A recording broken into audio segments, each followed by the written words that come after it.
صحابہ نے پوچھا یا رسول اللہ جس کی 3 بیٹیاں ہوں وہ؟ فرمایا ہاں جس کی 3 ہوں اس کے لیے بھی یہی اجر ہے۔ پھر ایک صحابی کھڑے ہوئے یا رسول اللہ جس کی 2 ہوں وہ؟ فرمایا کہ ہاں جس کی 2 ہوں اس کے لیے بھی یہی اجر ہے۔ پھر ایک نے پوچھا یا رسول اللہ اگر کسی کے پاس بیٹی نہ ہو بہن ہو تو؟ فرمایا کہ ہاں اگر 2 بہنیں بھی ہوں اور ان کی اچھی تربیت کرے، اچھی پرورش کرے، ان کی اچھی جگہ شادی کرے، ان کا حق ادا کرے، فرمایا وہ بھی جنت میں بغیر حساب کتاب کے داخل ہو۔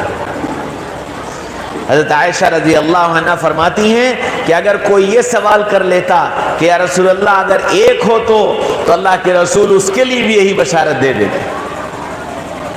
اللہ کے نبی صلی اللہ علیہ وسلم نے مقام بتایا تو گویا ہمارے نبی صلی اللہ علیہ وسلم معاشرے کو تبدیل کرنے کے لیے تشریف لائے تھے کہ ایک بگڑے ہوئے معاشرے کو اچھے معاشرے میں تبدیل کر دیا جائے، ظلم اور زیادتی کو احسان کے ساتھ تبدیل کر دیا جائے، انصاف کے ساتھ تبدیل کر دیا جائے، بد اخلاقی کو اچھے اخلاق کے ساتھ تبدیل کر دیا جائے، بد معاملگی کو اچھے معاملات کے ساتھ تبدیل کر دیا جائے، غصے کو معاف کرنے کے ساتھ تبدیل کر دیا جائے۔ چنانچہ محمد رسول اللہ صلی اللہ علیہ وسلم نے اپنی 23 سالہ زندگی میں وہ معاشرہ جو ظلم و زیادتی پر آمادہ تھا، وہ معاشرہ جو غصے کی بنیاد پر لوگوں کی گردنیں اتار لیا کرتا تھا، وہ معاشرہ جو زنا کو فخر کی چیز سمجھا کرتا تھا، وہ معاشرہ جس کا گزر اوقات جوئے پر ہوا کرتا تھا، وہ معاشرہ جس کے ہاں جھوٹ بڑی نعمت سمجھی جایا کرتی تھی، وہ معاشرہ جو شراب جس کے گھٹی میں شراب پڑی ہوئی تھی، اس معاشرے کو محمد رسول اللہ صلی اللہ علیہ وسلم نے ایسا بدلا کہ پھر اسی معاشرے کے رہنے والے مرد اور عورت ظلم تو بہت دور کی بات ہے، ایسا زبردست احسان کرنے والے اور اتنا خیال کرنے والے بن گئے کہ دنیا ان کی مثال نہیں پیش کر پائی۔ وہ معاشرہ جو دوسروں کے منہ سے نوالا چھین کر کھا جایا کرتا تھا، وہ معاشرہ جو دوسروں کو بھوکا تڑپتا ہوا مرنا دیکھ کر کے خوش ہوا کرتا تھا، اس معاشرے کو محمد رسول اللہ صلی اللہ علیہ وسلم نے تبدیل کیا، اور ایسا تبدیل کیا کہ پھر وہ جو نوالا چھین کر کھانے والے تھے وہ اپنا نوالا روک کر کے دوسرے کو کھلانے والے بن گئے تھے۔ چنانچہ ایک صحابی ہیں، بھوک کی حالت میں ہیں اور پورا گھر بھوکا ہے، بیوی بچے سب بھوکے ہیں، اور اس بھوک کی حالت میں کسی کے یہاں سے ان کے گھر پر ایک بکرے کی سری آ گئی۔ سب کو خوشی ہوئی کہ یہ گوشت آ گیا ہے، سالن بن جائے گا، کچھ پیٹ بھر جائے گا، کچھ کھانے کا انتظام ہو جائے گا۔ لیکن کھانے سے پہلے اور بنانے سے پہلے سارے گھر والوں کو یہ خیال آیا کہ ہمارے پڑوس میں ایک بھائی رہتا ہے، اس کے یہاں بھی بیوی بچے ہیں، وہ بھی تو بھوکے ہوں گے اور پتہ نہیں کب سے بھوکے ہوں گے، ہم یہ خود نہ کھا کر کے یہ گوشت وہاں پہنچا دیں تو اس کے گھر میں چولہا جل جائے گا، اس کے گھر میں بچوں کا پیٹ بھر جائے گا۔ اس نے وہ گوشت اٹھا کر اپنے پڑوسی کے یہاں بھیج دیا اور یہ سب خود بھوکے رہ گئے۔ ایسا نہیں تھا یہ صرف ایک گھر کا حال تھا، دوسرے گھر میں پہنچی تو وہاں بھی یہی درد اور یہی فکر پیدا ہوئی کہ میرا پڑوسی بھی بھوکا ہے، میں اس کے یہاں پہنچا دوں، میں بھوک برداشت کر لوں۔ اس طرح وہ بکرے کی سری، وہ بکرے کا گوشت پورے محلے میں چکر لگا کر واپس اسی گھر میں آ گیا، کیونکہ اس معاشرے میں محمد رسول اللہ صلی اللہ علیہ وسلم نے ہر مرد کو، ہر عورت کو یہ سمجھا دیا تھا کہ تم دنیا کے اندر کھانے نہیں آئے ہو، کھلانے کے لیے آئے ہو۔ تو معاشرے کا ہر فرد اس نیت کے ساتھ جی رہا تھا کہ میری دنیا میں جینے کا مقصد لوگوں کا پیٹ بھرنا ہے، اپنا پیٹ بھرنا نہیں۔ اور جب یہ دوسروں کا پیٹ بھرنے والے بن گئے تو اللہ نے ان کے پیٹوں کو بھر دیا، اور اتنا بھرا کہ حضرت عمر رضی اللہ عنہ کا جب دور آیا ہے اللہ نے اتنا عطا فرما دیا کہ کسریٰ کا تاج جو ہیرے جواہرات سے جڑا ہوا تھا وہ صحابہ کے قدموں میں ٹھوکریں کھا رہا تھا. کوئی ادھر سے ٹھوکر مارتا تھا ادھر چلا جاتا, کوئی ادھر سے ٹھوکر مارتا ادھر چلا جاتا, کہ کوئی اس تاج کی طرف نگاہ اٹھا کر دیکھنے والا نہیں تھا. اس لیے نہیں کہ انہیں ضرورت نہیں تھی, اللہ تعالیٰ نے ان کو اتنا دے رکھا تھا کہ جو ان کی زندگی گزارنے کے لیے کافی تھا. اس معاشرے کو ایسی امانت سکھا دی تھی, ایسی دیانت سکھا دی تھی کہ وہ کسی دوسرے کے مال کو چھونا تو دور کی بات ہے, اس پر نگاہ اٹھانا بھی گوارا نہیں سمجھتے تھے. یہ وہ معاشرہ تھا جو دوسروں کا مال لوٹ کر کھا جایا کرتا تھا. یہ وہ معاشرہ تھا جو قافلوں کو لوٹ لیا کرتا تھا. محمد رسول اللہ صلی اللہ علیہ وسلم نے اس معاشرے پر محنت کر کے ان کو ایسا بنا دیا تھا کہ وہ رات کی اندھیری میں اور دن کے اجالے میں ہر حال میں اور ہر جگہ اس معاشرے کا ہر فرد اپنے آپ کو محفوظ سمجھا کرتا تھا. حضرت عمر رضی اللہ عنہ کا دور ہے, ایک عورت صنعاء سے, یمن کی راجدھانی ہے صنعاء سے چلی اور سارے زیورات پہن کر چلی, اکیلی چلی اور سارے زیورات پہن کر اکیلی تنہا مدینہ منورہ پہنچی. صنعاء سے مدینہ تک کی مسافت تقریباً 1500 کلومیٹر کی ہے. وہ 1500 کلومیٹر کا سفر تنہا اکیلے اس عورت نے زیورات کے ساتھ طے کیا.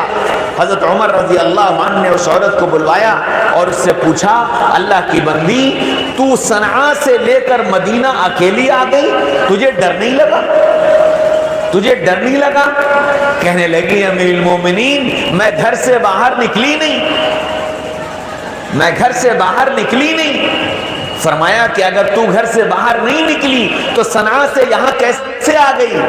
یا رسول اللہ, یا امیر المومنین, جیسے میں صنعاء میں اپنے گھر میں محفوظ تھی, میں بالکل اسی طرح سڑک پر اور جنگل میں اور راستے میں اور شہروں میں اور علاقوں میں ایسے ہی محفوظ تھی جیسے اپنے گھر کے اندر محفوظ تھی. مجھے پورا سفر ایسا لگا گویا میں اپنے گھر کے اندر بیٹھی ہوئی ہوں, مجھے لگا ہی نہیں کہ میں گھر کے باہر جا رہی ہوں. مجھے کوئی خطرہ یا مجھے کوئی ڈر یا مجھے کوئی خوف ہو, یہ محسوس ہی نہیں ہوا, اور میں امانت, دیانت اور حفاظت کے ساتھ مدینہ منورہ پہنچ گئی.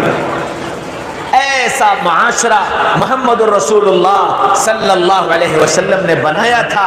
اور پھر مجھ سے تم سے یوں کہا کہ میں تمہارے درمیان ایسا معاشرہ چھوڑ کر جا رہا ہوں, ایسی زندگی چھوڑ کر جا رہا ہوں جس میں سچائی ہے, جس میں امانت ہے, جس میں دیانت ہے, جس میں اخلاق ہیں, جس میں حقوق ادا کرنا ہے, جس میں لوگوں کی غلطیوں کو معاف کرنا ہے, جس میں لوگوں کے ساتھ احسان کرنا ہے.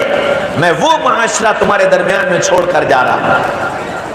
اور پھر اس معاشرے کو صرف اخلاقی بنیاد پر ہی کھڑا نہیں کیا تھا, بلکہ اس معاشرے کو عبادات کی بنیاد پر ایسا مضبوط کھڑا کر دیا تھا کہ ان کا مرد اور ان کی عورت ہر ایک اپنے اللہ سے ایسا تعلق رکھنے والے تھے کہ جب کوئی مسئلہ آتا, جب کوئی پریشانی آتی, جب کوئی حاجت آتی, ان کا مرد یا ان کی عورت اپنے ان مسائل کو اللہ سے کہہ کر حل کروانے والے بن گئے تھے.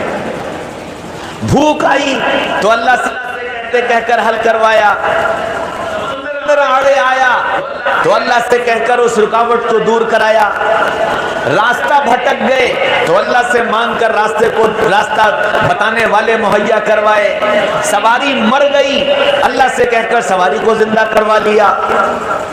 کہ جب کوئی مسئلہ آیا وہ مرد ہو یا عورت ہر ایک نے اپنے مسئلے کو اللہ سے کہہ کر حل کروایا ہے. ایک صحابیہ ہیں حضرت خولہ رضی اللہ عنہا, نبی پاک صلی اللہ علیہ وسلم کی رشتہ دار ہوتی ہیں. ایک دن آئی اللہ کے نبی کے پاس, کہنے لگی یا رسول اللہ میری شوہر سے لڑائی ہو گئی اور شوہر کو غصہ آ گیا اور غصے میں آ کر اس نے طلاق دے دی. اور طلاق وہ دی جو زمانے جاہلیت میں دی جایا کرتی تھی۔ ایک جملہ تھا عربی کا، انت علیہ کظہر امی، کہ تو میرے لیے میری ماں کی پیٹھ کی طرح ہے۔ اور یہ جملہ اگر کوئی شوہر اپنی بیوی سے کہہ دیتا تو زمانے جاہلیت میں طلاق ہو جایا کرتی تھی۔ آ کر کے کہا یا رسول اللہ میرے شوہر نے مجھے یہ طلاق دے دی ہے، اور میرا حال یہ ہے کہ نہ میری ماں، نہ میرا باپ، نہ میرا بھائی، اور میری عمر 45 اور 50 کے درمیان میں، تو اب مجھ سے کوئی نکاح بھی نہیں کرے گا، اور میرے بچے چھوٹے چھوٹے ہیں۔ اب اگر میں اپنے شوہر سے الگ ہو گئی تو میں جاؤں گی کہاں؟ اور اگر کوئی ٹھکانہ مل بھی جائے تو میں اپنے بچوں کی پرورش کیسے کروں گی؟ یا رسول اللہ آپ میرے لیے کوئی راستہ نکال دیجئے۔ فرمایا نہیں خولا، طلاق تو ہو گئی۔ خولا رونے لگی اور روتے ہوئے کہا یا رسول اللہ کچھ تو میرے حال پر ترس کھائیے، کچھ تو میرے اوپر غور کیجئے، کوئی تو راستہ نکال دیجئے۔ فرمایا نہیں خولا، طلاق تو ہو گئی۔ یا رسول اللہ میرے ان بچوں پر ترس کھا لیجئے، بس اتنی اجازت دے دیجئے کہ میں اس کے گھر میں رہ سکوں، میں کوئی اس سے تعلق نہیں رکھوں گی، کم سے کم ان بچوں کی پرورش تو ہو جائے گی، مجھے ایک چھت تو مل جائے گی۔ یا رسول اللہ کوئی تو راستہ نکال دیجئے۔ فرمایا نہیں خولا، طلاق تو ہو گئی۔ جب تیسری مرتبہ بھی اللہ کے رسول نے یہ کہہ دیا تو خولا کھڑی ہو گئی، اور کھڑے ہو کر کے یوں کہا عائشہ عائشہ ذرا دے تو مصلی، ذرا دے تو مصلی۔ رسول اللہ تو سنتے نہیں، اب رسول کے اللہ کو سناؤں گی۔ تو وہیں حضرت عائشہ کے کمرے میں مصلی بچھا کر 2 رکعت نماز پڑھی اور اللہ سے دعا کرنا شروع کی، یا اللہ میرے نبی پر میرے حق میں فیصلہ اتار دے، میرے نبی پر میرے حق میں فیصلہ اتار دے۔ یہ دعا مانگنا شروع کی اور ایسے یقین کے ساتھ اور اتنی طاقت کے ساتھ دعا مانگی کہ جانتی تھی کہ جو بات اللہ کے رسول کے ہاتھ میں نہیں ہے وہ بات اللہ کے ہاتھ میں ہے، اور میں اللہ سے مانگوں گی اللہ میرے مسئلے کا حل نکالے گا۔ دعا مانگتی رہی یہاں تک کہ رسول اللہ صلی اللہ علیہ وسلم پر وحی کے اثرات شروع ہو گئے۔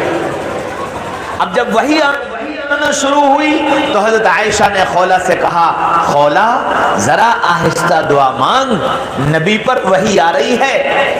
اوہو، جیسے ہی سنا کہ نبی پر وحی آ رہی ہے تو بس دعا چھوڑ ایک جملہ رہ گیا، یا اللہ میرے حق میں، یا اللہ میرے حق میں، یا اللہ میرے حق میں۔ جب تک وحی آتی رہی، جب تک یہی جملہ دہراتی رہی، یا اللہ میرے حق میں، میرے حق میں، میرے حق میں، میرے حق میں، وحی مکمل ہوئی اور اللہ کے رسول وحی کے حال سے باہر آئے، خولا کی طرف دیکھا اور مسکرائے، فرمایا خولا اللہ نے تیری بات سن لی، اللہ نے تیری بات سن لی اور تیرے حق میں فیصلہ کر دیا۔ قرآن لے کر آ گئے جبریل، قد سمع اللہ قول التی تجادلک فی زوجہا وتشتکی الی اللہ، اللہ نے اس بڑھیا کی سن لی جو تیرے پاس آ کر اپنے مسئلے کو رکھ رہی تھی اور شکایت کر رہی تھی۔ آج سے اللہ نے اس طلاق کو ختم کر دیا، اور اس سے کہیے کہ جائے اور اپنے شوہر کے ساتھ زندگی گزارے۔ اللہ کے رسول نے فرمایا جا خولا اپنے شوہر کے ساتھ اچھی زندگی گزار۔ ہاں میری بہنوں، ایسا تعلق محمد الرسول اللہ صلی اللہ علیہ وسلم نے مردوں کا اور عورتوں کا اپنے رب سے قائم کروا دیا تھا۔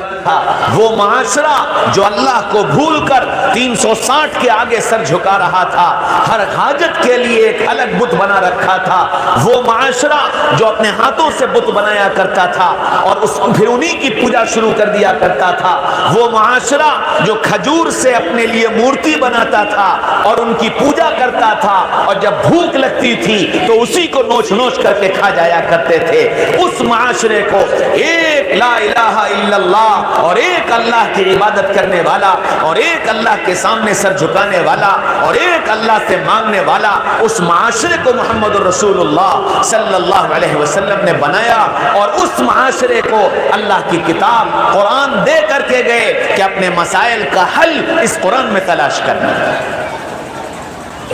ہاں میرے بھائیوں، دوستوں، عزیزوں، بزرگوں، تو میرے تمہارے درمیان میں یہ دو چیزیں ہیں، قرآن یہ بھی قیامت تک رہے گا، اور محمد الرسول اللہ صلی اللہ علیہ وسلم کی زندگی کا ایک ایک عمل اللہ قیامت تک محفوظ رکھے گا۔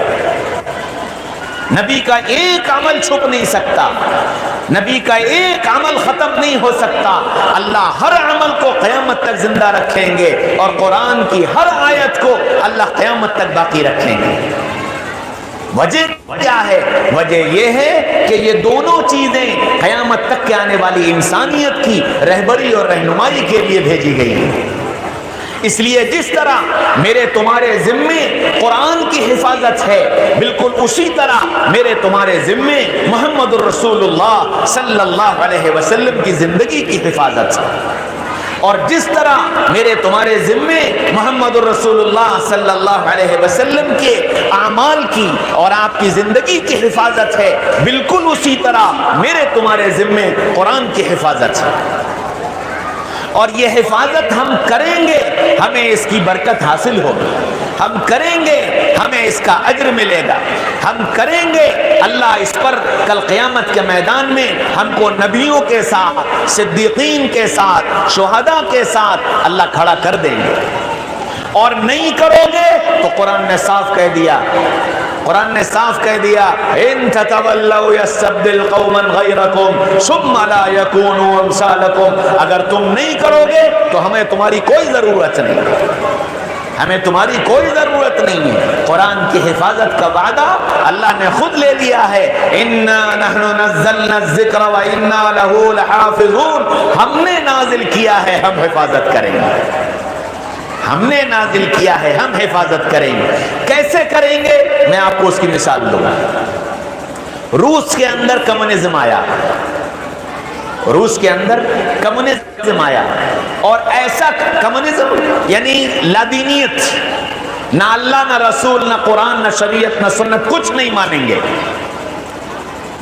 وہ کمیونزم آیا، اور اتنا زبردست اور اتنا طاقتور کمیونزم آیا کہ پورے ملک سے قرآن کے ایک ایک نسخے کو جلا دیا گیا یا دریا میں بہا دیا گیا، ساری لائبریریوں میں آگ لگا دی گئی، سارے کتب اسلامی کتابوں کے چھاپنے والی مشینیں ان سب کو ختم کر دیا گیا، سب کچھ ختم ہو گیا، مسجدوں میں تالے پڑ گئے، 80 سال تک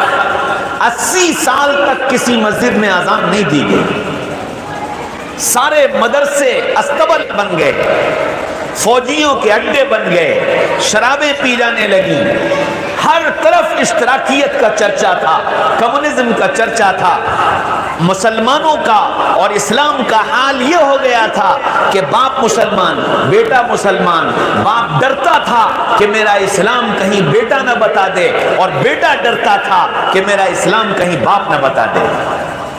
ایسے حالات میں پورے ملک نے 80 سال گزارے، 80 سال، اور 80 سال کے بعد پھر وہ کمیونزم ٹوٹا، اور اس روس کے ٹکڑے ہو گئے، الگ الگ ملک بن گئے، بخارا الگ بن گیا، سمرقند الگ بن گیا، تاشقند الگ بن گیا، اور ازبکستان الگ بن گیا، آذربائیجان الگ بن گیا، الگ الگ بہت سارے ملک بن گئے۔ سن 1987 میں یہ کمیونزم ٹوٹا، 87 اور 88 میں، اور 1990 میں پہلا وفد ہندوستان آیا، پہلا وفد ہندوستان آیا، اور اس وفد کے ساتھ اللہ نے مجھے سفر کرنے کا موقع دیا، 20 دن میں اس کے ساتھ رہا۔ آپ کو معلوم ہے اس 12 آدمیوں کے وفد میں 11 حافظ قرآن تھے، 11 حافظ قرآن۔ ہم نے ان سے پوچھا کہ تم نے قرآن کیسے یاد کیا، تمہارے پاس تو قرآن تھا ہی نہیں۔ کہنے لگے ہم نے سب نے سینہ بسینہ قرآن یاد کیا ہے۔ وہ بتانے لگے کہ ہمارے ایک استاذ تھے شیخ عبد الحکیم، 1997 میں ہمارے والد گئے تو وہاں بخارا میں ان سے ملاقات ہوئی، اس وقت ان کی عمر 120 سال تھی۔ تو وہ بتانے لگے کہ میں نے بچوں کو سینہ بسینہ صرف قرآن نہیں، میں نے قرآن کے ساتھ ساتھ سارے اسلامی علوم سینہ بسینہ پڑھائے، حدیث سینہ بسینہ پڑھائی، اور وہ 11 حافظ قرآن، ایک زبر زیر کی غلطی نہیں تھی ان کے قرآن میں کہ جی ہندوستان کے قرآن میں زبر ہو اور ان کے قرآن میں زیر ہو۔ اللہ نے دکھا دیا کہ ہم قرآن کی حفاظت کیسے کرتے ہیں۔ اور دوسری مثال میں دے دوں قرآن کی حفاظت کیسے ہوتی ہے۔ دنیا میں کوئی ایسی کتاب لا کر دکھا دو جس کتاب کی زبان کو پڑھنے والا نہ جانتا ہو، نہ اس کا مطلب سمجھتا ہو، نہ اس کے معنی سمجھتا ہو، اور اس کتاب کو 8 سال کا، 9 سال کا، 10 سال کا بچہ ایک بڑی تعداد میں اس کتاب کو یاد کر لے، کوئی ایک مثال دنیا میں لا کر پیش کر دو۔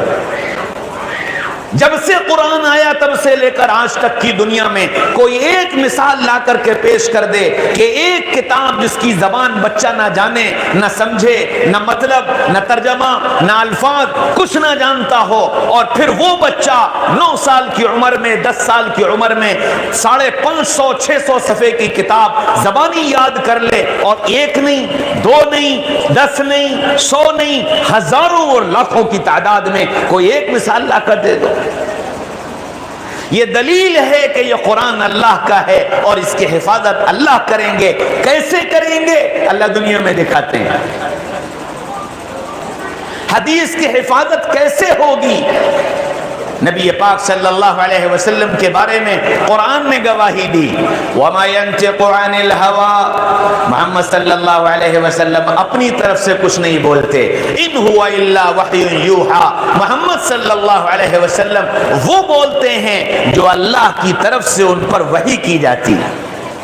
تو اب جب کلام رسول بھی وہ ہے جو اللہ کی طرف سے آیا، اور کلام اللہ بھی وہ ہے جو اللہ کی طرف سے آیا، تو جیسے کلام اللہ کی حفاظت ویسے کلام الرسول کی حفاظت۔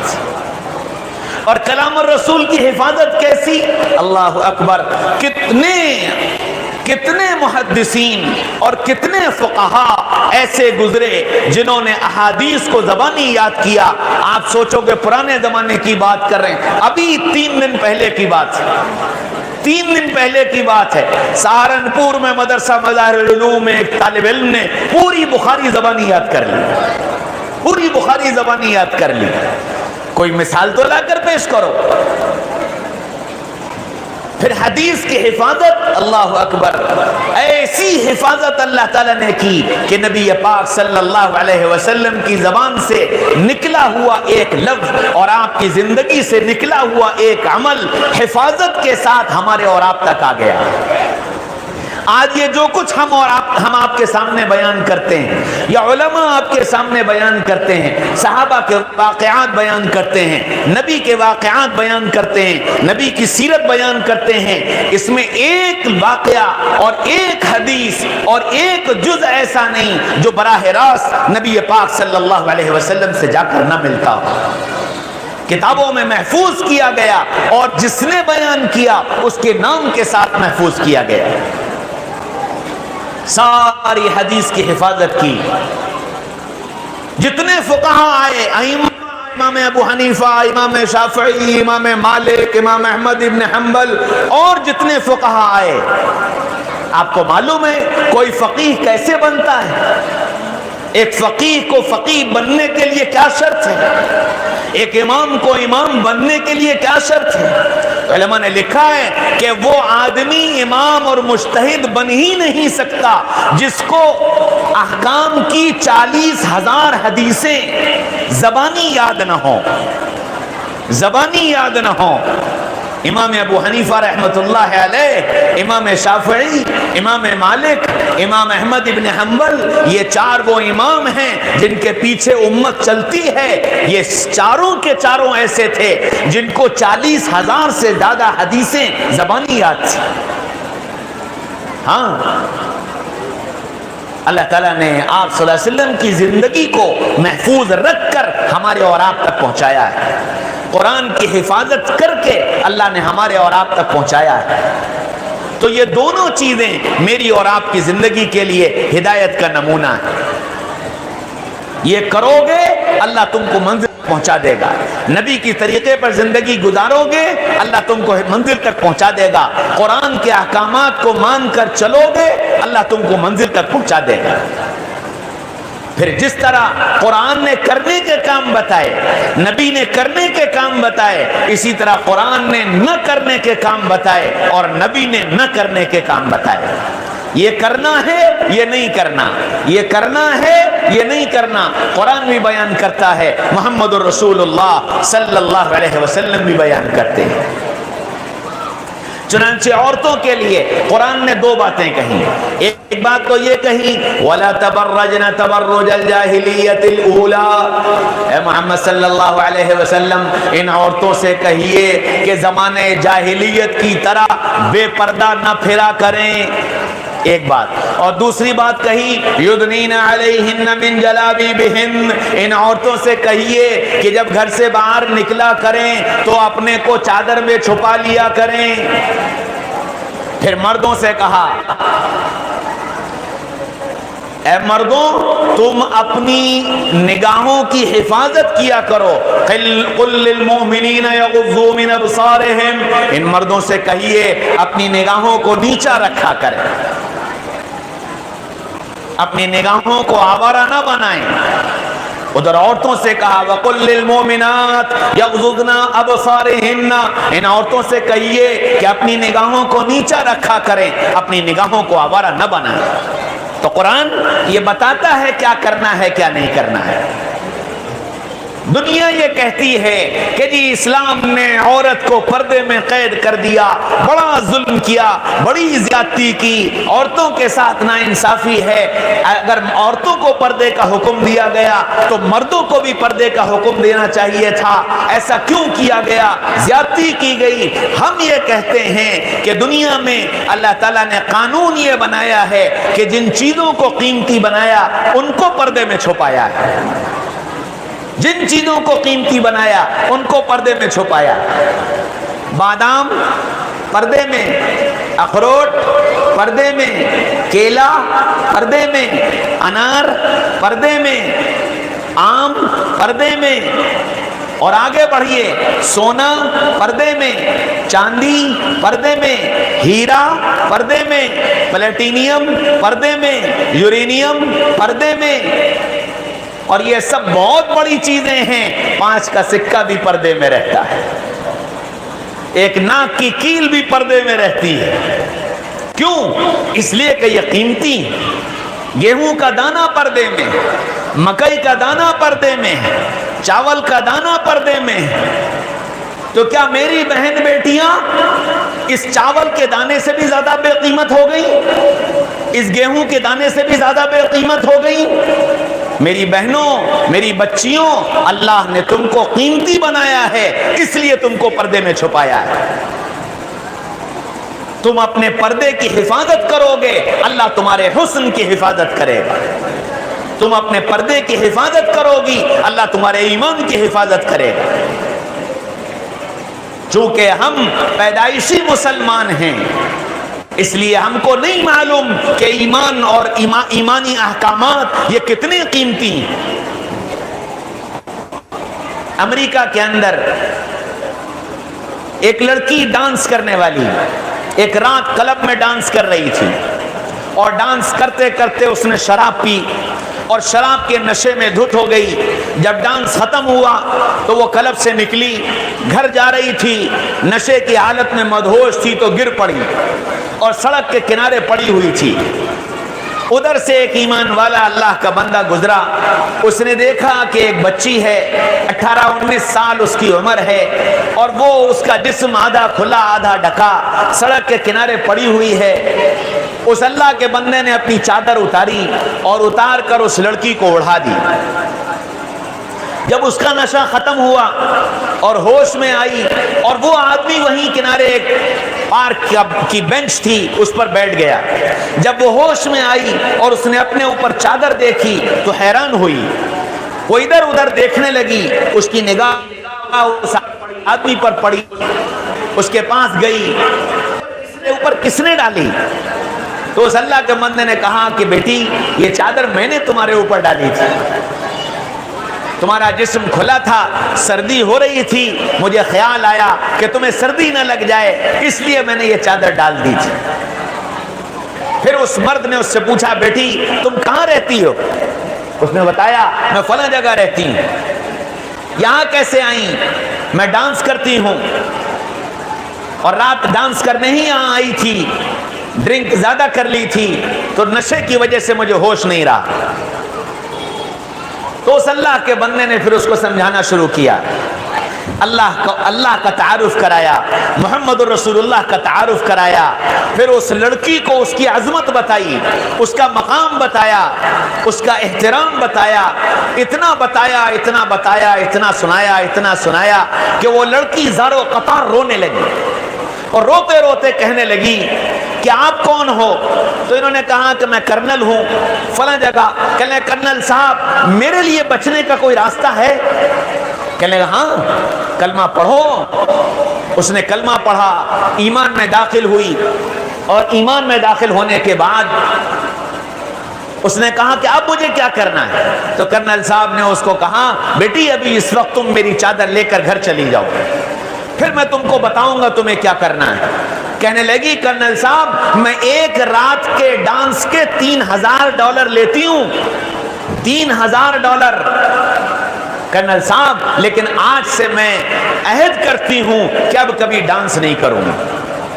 اس نے ڈانس چھوڑ دیا، ڈانس چھوڑا تو آمدنی ختم ہو گئی، حالات بگڑنا شروع ہوئے، اس کی گاڑی بک گئی، اس کا اپنا مکان بک گیا، وہ کرائے کے مکان پر آ گئی، بس میں سفر کرنے لگی، سر سے لے کر پیر تک اپنے سارے جسم کو برقعے میں چھپا لیا۔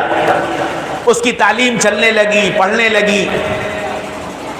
ایک دن وہ بس میں جا رہی تھی تو بس میں سیٹ خالی نہیں تھی، تو وہ بس میں کھڑی ہو گئی اور اوپر بس کا راڈ پکڑنے کے لیے اس نے ہاتھ ایسے اوپر کیا تو اس کی برقعے کی آستین کھسک کر تھوڑی سی کلائی اس کی کھل گئی، تو وہ اگلے اسٹاپ پر بس سے اتر گئی، اور اتر کر کے اس نے کرنل صاحب کو فون ملایا اور فون پر روتے ہوئے کہنے لگی کرنل صاحب میں ہلاک ہو گئی۔ پوچھا بیٹی کیا ہوا؟ کرنل صاحب آج میں بس میں جا رہی تھی، بیٹھنے کو سیٹ نہیں ملی، میں نے اپنے آپ کو سنبھالنے کے لیے بس کا اوپر کا راڈ پکڑا، میری برقعے کی آستین کھسک گئی اور میری کلائی کا تھوڑا سا حصہ کھل گیا اور اس پر غیر مردوں کی نگاہ پڑ گئی۔ اب مجھے ڈر یہ لگ رہا ہے کہ میرا یہ ہاتھ جہنم کی آگ میں جلایا جائے گا۔ کرنل صاحب میں تو ہلاک ہو گئی، میرا کیا بنے گا؟ ہاں میری بہنوں، جب اللہ کا ڈر دل میں آ جاتا ہے اور محمد رسول اللہ صلی اللہ علیہ وسلم کی محبت دل میں آ جاتی ہے تو پھر چھوٹا سا عمل بے چین کر دیتا ہے۔ کرنل صاحب نے کہا بیٹی گھبراؤ نہیں، یہ کام تم نے جان بوجھ کر نہیں کیا، اور جو کام جان بوجھ کر نہ کیا جائے، دھوکے میں ہو جائے، اللہ کی طرف سے وہ غلطی معاف ہے، اس پر تم سے معاوضہ نہیں ہوگا۔ پھر جانتی ہو وہ لڑکی اپنے ملک کے اندر اسلام کی داعیہ بنی اور نہ جانے کتنی عورتوں کی اور کتنی لڑکیوں کی زندگی بدلنے کا سبب بن گئی۔ ہاں اسلام اور قرآن، محمد رسول اللہ اور قرآن، یہ دونوں چیزیں اللہ نے ہم کو ایسی دی ہیں کہ اگر ان کو ہم مضبوطی سے تھام لیں گے تو اللہ دنیا بھی بنا دے گا اور آخرت بھی بنا دے گا۔ تو یہ پردہ جو عورتوں کو کرایا گیا اس وجہ سے کہ یہ قیمتی ہیں، اور یہ قیمتی کیوں ہیں؟ دنیا میں نبی آئے تو وہ ان کی گودوں میں آئے، صحابہ آئے وہ ان کی گودوں میں آئے، اولیاء اللہ آئے وہ ان کی گودوں میں آئے، قطب اور ابدال آئے وہ ان کی گودوں میں آئے، امام آئے، محدث آئے، فقہا آئے وہ تمہاری گودوں میں آئے ہیں۔ اور آئندہ امت کو جتنے قائد ملیں گے، جتنے رہبر ملیں گے، جتنے امام ملیں گے، جتنا امت کو صحیح راستے پر لانے والے ملیں گے وہ تمہاری گودوں سے ملیں گے۔ سوچو کہ تمہاری گود کتنی قیمتی ہے، اپنی اس گود کی قیمت کو پہچانو اور اس کی حفاظت کرو، اس کی حفاظت کرو کہ تمہاری گودوں میں پلنے والے بچے اللہ اور اس کے رسول کو پہچاننے والے بنے. اور یہ تمہارے ہاتھ میں ہے, یہ تمہارے ہاتھ میں ہے. تم اپنی گود جیسی بناؤ گی یہ گود ویسی بن جائے گی. اگر اس گود کو تم اچھا بناؤ گی تو تمہاری گود سے پلنے والے بچے دنیا کے لیے نمونہ بنیں گے, امام بنیں گے, قائد بنیں گے, رہبر بنیں گے. اور اگر تم نے اس گود کو آوارہ بنا دیا تو اسی گود سے پلنے والے کوئی ڈاکو بن جائے گا, کوئی زانی بن جائے گا, کوئی شرابی بن جائے گا, کوئی چور بن جائے گا. وہ بھی تمہاری گود سے نکلتے ہیں اور وہ بھی تمہاری گود سے نکلتے ہیں. حضرت خواجہ معین الدین چشتی کا نام سب نے سنا ہوگا, خواجہ اجمیری کا نام سب نے سنا ہوگا. حضرت خواجہ معین الدین چشتی رحمۃ اللہ علیہ نے سنجر سے اجمیر تک کا سفر کیا, اور اس سفر میں 90 لاکھ انسانوں نے آپ کے ہاتھ پر توبہ کی اور اپنی زندگیاں بدلی. جب سفر پورا ہو گیا تو بڑے خوش تھے, چہرہ چمک رہا تھا. اپنی ماں کے پاس آئے, چہرہ چمک رہا تھا, خوشی سے کھلکھلا رہے تھے. ماں نے پوچھا, معین الدین بیٹا کیا بات ہے, بڑے خوش نظر آ رہے ہو. کہنے لگے اماں آپ ہی بتائیے کیا یہ خوشی کا موقع نہیں ہے کہ اللہ نے میرے ہاتھ پر 90 لاکھ انسانوں کی زندگی بدل دی اور انہوں نے توبہ کر کے اللہ اس کے رسول والی زندگی اختیار کر لی, کیا یہ خوشی کا موقع نہیں ہے؟ ماں کو ایک دم جلال آ گیا اور ماں کہنے لگی معین الدین تو جانتا ہے تو معین الدین کیسے بنا, تجھے پتا ہے تو معین الدین کیسے بنا؟ تو حضرت خواجہ معین الدین چشتی رحمۃ اللہ علیہ کانپنے لگے اور یوں کہنے لگے اماں مجھے بتا دو کہ معین الدین کیسے بنا. کہنے لگی کہ بیٹا اگر مجھے اس بات کا ڈر نہ ہوتا کہ تو کبر کے اندر مبتلا ہو جائے گا, تو اپنے کو بڑا سمجھنے لگے گا, تو میں تجھے کبھی نہ بتاتی. لیکن مجھے یہ ڈر لگ رہا ہے کہ اگر تجھے یہ نہ پتا چلا کہ معین الدین کیسے معین الدین بنا ہے تو یہ کامیابی تیرے اندر کبر پیدا کر دے گی, اس لیے میں تجھے بتاتی ہوں. پوچھا اماں کیسے بنا؟ فرمایا کہ بیٹا جس دن سے میں تجھ سے امید سے ہوئی میں نے اس دن سے اپنا معمول بنایا تھا روزانہ 1000 مرتبہ اللہ کے سامنے اپنے گناہوں سے معافی مانگا کرتی تھی, توبہ کیا کرتی تھی کہ اللہ میرے گناہوں کا اثر میرے بچے پر نہ ڈالیے گا اور مجھے گناہوں سے پاک صاف کر دیجیے گا. اور میرے بیٹے جس دن سے میں تجھ سے امید سے ہوئی میں نے روزانہ معمول بنایا 1000 مرتبہ اپنے اللہ کی پاکی بیان کرتی اور یہ دعا کرتی اے اللہ جیسا تو پاک ہے میرے بیٹے کو بھی پاک بنا دے. اپنے رب کی تعریف بیان کرتی اور پھر دعا کرتی اے اللہ جیسا تو تعریف کے لائق ہے میرے بیٹے کو بھی تعریف کے لائق بنا دے. اور پھر اللہ کی بڑائی بیان کرتی اور پھر یہ دعا کرتی جیسا تو کبریائی والا ہے میرے بچے کی عظمت بھی لوگوں کے دلوں میں ڈال دے. یہ کام روزانہ 1000 مرتبہ کیا کرتی.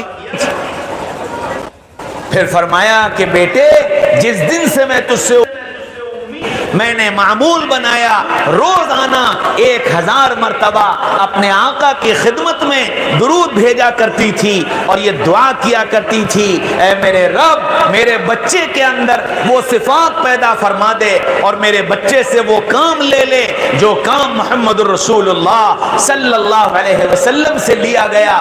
میں نے 9 مہینے تک یہ کام روزانہ کیا ہے. اور میرے بچے جس دن سے تو دنیا میں آیا میرے بچے میں نے کبھی بغیر وضو کے تجھے دودھ نہیں پلایا, بغیر وضو کے کبھی تجھے دودھ نہیں پلایا. جب دودھ پلایا گرمی ہو یا سردی میں نے وضو کر کے دودھ پلایا ہے. اور میرے بچے جب تو بڑا ہوا اور دودھ چھوڑ کر روٹی کھانے والا بن گیا میں نے کبھی تیرے منہ میں حرام کا لقمہ نہیں جانے دیا. اتنی قربانیوں کے بعد معین الدین تو معین الدین بنا. ہاں میری بہنوں آج بھی اللہ اسی طاقت کے ساتھ موجود ہے. آج بھی اللہ اسی طاقت کے ساتھ موجود ہے. انتظار ہے ایسی ماؤں کا جن کی گودوں میں معین الدین پیدا ہو سکے. انتظار ہے ایسی ماؤں کا جن کی گودوں میں زکریا اور الیاس پیدا ہو سکے. اپنے آپ کو ایسا بناؤ, اپنی گودوں کو ایسا پاکیزہ بناؤ. آج کا میرا تمہارا معاشرہ یہ ہے کہ بچہ دودھ پیتا ہے اور ماں موبائل پر ڈرامہ دیکھتی ہے. بچہ دودھ پیتا ہے اور ماں ٹی وی پر فلمیں دیکھتی ہے. اب بتاؤ کہ اس بچے کے دودھ کے ساتھ کیا جا رہا ہے اور یہ بچہ کیا بن کر تیار ہوگا. جب اللہ کا نام جاتا تھا, اللہ کا کلام جاتا تھا, تو حضرت مولانا زکریا صاحب رحمت اللہ علیہ کے والد یوں کہا کرتے تھے کہ جب میں نے حفظ شروع کیا تو 2 پارے مجھے ماں کے پیٹ سے یاد تھے. ماں کے پیٹ سے یاد تھے. سوچو کہ ان کی ماں کو قرآن سے کیسی محبت ہوگی. اگر آج کی مائیں قرآن سے محبت کرنے والی بن جائیں تو اللہ آج بھی وہ مثالیں دکھا دے گا, اللہ آج بھی وہ نمونے دکھا دے گا. اپنی زندگی کی حفاظت, اپنے آپ کو پاک باز بنانا. اور میرے بھائیوں, دوستوں, عزیزوں, بزرگوں, میں آپ مردوں سے عرض کروں, یاد رکھو کوئی عورت خود بے پردہ نہیں ہوتی. کوئی عورت خود بے پردہ نہیں ہوتی. یا اس کا باپ بے پردہ کرتا ہے یا اس کا شوہر بے پردہ کرتا ہے. کتنے گھرانے ایسے ہیں کہ بے پردہ گھر کی لڑکی جب پردے والے گھر میں گئی تو پردہ کرنے والی بن گئی. اور کتنے گھرانے ایسے ہیں کہ جب پردہ کرنے والی لڑکی بے پردہ گھر میں چلی گئی تو وہ بے پردہ بن گئی. پتہ یہ چلا کہ عورت خود بے پردہ نہیں ہوتی, ہم مرد اسے بے پردہ بناتے ہیں. اسی وجہ سے اللہ تعالیٰ نے مجھے تمہیں ذمہ دار بنایا ہے کہ تم ان عورتوں کو کس رخ پر لے کر جانا چاہتے ہو. تم ان کی جنت بنانا چاہتے ہو یا ان کو جہنم کا ایندھن بنانا چاہتے ہو. یہ ذمہ داری ہے ہماری اور آپ کی. محمد رسول اللہ صلی اللہ علیہ وسلم یہی زندگی میرے تمہارے درمیان چھوڑ کر کے گئے. اور اللہ کے نبی صلی اللہ علیہ وسلم نے پھر گھریلو زندگی سکھائی کہ گھر کی زندگی کیسی ہوتی ہے, بیوی بچوں کے ساتھ کیسے رہا جاتا ہے. اچھے اخلاق, اچھے معاملات, اچھی معاشرت سب سکھا کر چلے گئے. اور کتنی رعایت ہم مردوں کو سکھایا کہ عورتوں کی کتنی رعایت کی جاتی ہے اور ان کے ساتھ کس طرح رہا جاتا ہے. حضرت عائشہ رضی اللہ عنہا کے ساتھ اللہ کے رسول سفر میں ہیں اور ایک جگہ عصر کی نماز کے لیے رکے, ظہر اور عصر پڑھنے کے لیے. سب استنجا وضو کرنے گئے, حضرت عائشہ بھی اتر کر استنجا کرنے گئیں. استنجا وضو کر کے آئیں, وضو کر کے ان کا ہاتھ اپنے گلے پر گیا. تو جب گلے پر ہاتھ گیا تو گلے میں ہار نہیں تھا. پریشان ہو گئی, ہار بڑا قیمتی تھا. قیمتی اس معنی کر کے اماں خدیجہ سے ملا تھا. تو اللہ کے رسول کو بلایا, کہنے لگی یا رسول اللہ میرا ہار کھو گیا. اللہ کے رسول نے صحابہ کو بلایا, فرمایا دیکھو بھائی عائشہ کا ہار کہیں گر گیا ہے, ذرا ڈھونڈ کر لاؤ. صحابہ سارے ہار ڈھونڈنے لگے اور سورج کے ڈوبنے کا وقت آ گیا, مغرب کا وقت آ گیا, ہار کہیں نہیں ملا. صحابہ نے کہا یا رسول اللہ جہاں جہاں دیکھا جا سکتا تھا سب جگہ دیکھ لیا, ہار کہیں نہیں ہے, وہ تو شاید کہیں راستے میں گر گیا ہوگا اور اب اندھیرا بھی ہو رہا ہے, ہم کو اپنی منزل کی طرف کوچ کرنا چاہیے. اللہ کے رسول نے کہا کہ ہاں بات صحیح ہے, ٹھہرو میں ذرا عائشہ کو بتا دوں کہ ہار نہیں ملا. اللہ کے رسول عائشہ کے پاس گئے. عائشہ صحابہ نے سب نے ہار ڈھونڈ لیا, کہیں تمہارا ہار نہیں ملا, کہیں راستے میں گر گیا ہوگا, چلو اب آگے منزل کی طرف چلتے ہیں. حضرت عائشہ کہنے لگی نہیں یا رسول اللہ میرا ہار, اور میں تو جب تک ہار نہیں مل جائے گا جاؤں گی نہیں. میں تو جب تک ہار نہیں مل جائے گا جاؤں گی نہیں. یا رسول اللہ اگر اندھیرا ہو گیا تو کوئی بات نہیں, آج رات ہم یہیں قیام کریں گے اور صبح پھر ڈھونڈوائیے گا ہار. اے ہے کوئی ہوتا میرا تمہارا جیسا شوہر، وہ پھٹکار لگاتا کہ اس کو چھٹی کا دودھ یاد آ جاتا. شرم نہیں آتی؟ میں تیرے ایک ہار کی وجہ سے ان 500 آدمیوں کو روک دوں، اور ہم اللہ کے دین کی سربلندی کے لیے جا رہے ہیں، اور تیرے ایک ہار کی وجہ سے ہم اپنا سفر روک دیں اور رات کو یہاں قیام کریں. خود خیال نہیں رکھتی ہے، خود دھیان نہیں دیتی ہے، چل ہٹ، تجھے رکنا ہے رک جا، ہم جا رہے ہیں. یہ ہوتا ہمارا اور آپ کا ٹون.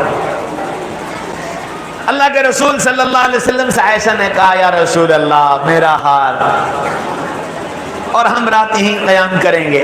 اتنا کہا اللہ کے رسول باہر تشریف لائے، فرمایا اپنے خیمے لگا لو، اپنے خیمے لگا لو، آج رات یہیں قیام ہوگا. سارے خیمے لگ گئے اور صحابہ وہیں قیام کے لیے تیاری کرنے لگے. مغرب آئی، عشاء آئی، مغرب پڑھی، عشاء پڑھی. جو پانی تھا کچھ کو مغرب میں ضرورت پڑی، کچھ کو عشاء میں ضرورت پڑی، سارا پانی ختم ہو گیا. اب سو گئے. اب جب فجر کا وقت آیا تو پانی نہیں، وضو کہاں سے کریں؟ سارے صحابہ پریشان. اچھا، اور سب دوڑ کر آئے ابو بکر کے پاس. ابو بکر تیری بیٹی کی وجہ سے سب کی نماز گئی. ابو بکر تیری بیٹی کی وجہ سے سب کی نماز چلی گئی. اب ابو بکر نے 1 سے 2 سے 4 سے 8 سے 10 سے سنا تو ابو بکر کو بھی غصہ آ گیا. اٹھے اور سیدھے حضرت عائشہ کے خیمے میں، حضرت عائشہ کے خیمے میں پہنچے تو اللہ کے رسول عائشہ کی گودی میں سر رکھے سو رہے تھے. حضرت عائشہ بیٹھی ہوئی تھی. اب غصہ تو کر نہیں پائے، جا کر عائشہ کے بغل میں بیٹھ گئے اور عائشہ کے بغل میں بیٹھ کر عائشہ کو نوچنا شروع کر دیا. عائشہ تیری وجہ سے، عائشہ تیری وجہ سے، عائشہ تیری وجہ سے سب کی نماز چلی گئی، سب کی نماز چلی گئی. اتنا نوچا کہ عائشہ کے آنسو بہنے لگے. اب آنسو جو بہا تو رسول اللہ کے چہرے پر گرا، آنکھ کھل گئی. پوچھا کیا ہوا؟ عائشہ کیا ہوا؟ بغل میں ابا بیٹھے تھے، کیسے شکایت کرتی؟ کچھ نہیں کہا، یوں ابا کے چہرے کی طرف دیکھا. اللہ کے رسول اٹھ کر بیٹھ گئے. فرمایا ابو بکر کیا بات ہے؟ کہنے لگے یا رسول اللہ اس کی وجہ سے آج سب کی نماز چلی گئی. پانی ختم ہو گیا ہے اور کسی کے پاس پانی نہیں ہے، سب بے وضو بیٹھے ہیں، سب کی نماز چلی گئی. یا رسول اللہ اس کی وجہ سے ہوا. اللہ کے رسول نے فرمایا ابو بکر صبر کرو، صبر کرو، اللہ کوئی راستہ نکالے گا. اتنی بات کہی جبریل آ گئے.